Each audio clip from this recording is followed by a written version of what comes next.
No, Mildred, I'm sorry. I just can't, no. A 2-minute delay is on next on the TV.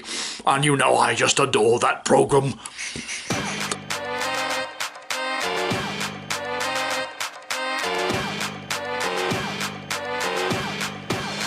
Get nerdy with me.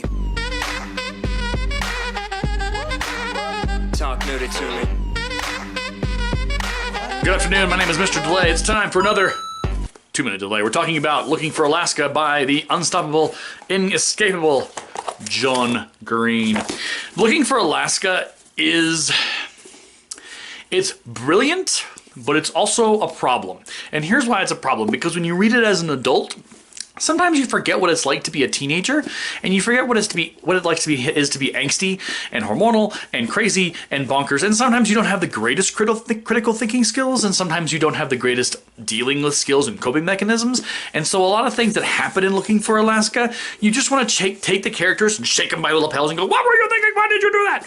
So you have to go in remembering that you were a teenager once, and these things probably make a lot of sense to teenagers, which is why John Green is as popular as he is, because he writes to the teen mind, to the young adult mind, and where it's at and where it's developing and where its weaknesses are, and sometimes also where its strengths are. This book is brilliant. However, it is a sucker punch that comes at the end. And I remember reading this originally back in the day when it was my first time, and it was a sucker punch. It hurt, it makes you cry, it makes you sad, and that feeling doesn't leave you for several days, at least for me after I read it, because you reflect back on the events of what led to the moment, you reflect back on the characters, you reflect back on the things they did and they said, and all the elements and the plot pieces that led to that are just extraordinary to consider, because it's hindsight is 2020, and so you can look back and you can imagine how things could have gone differently for these characters.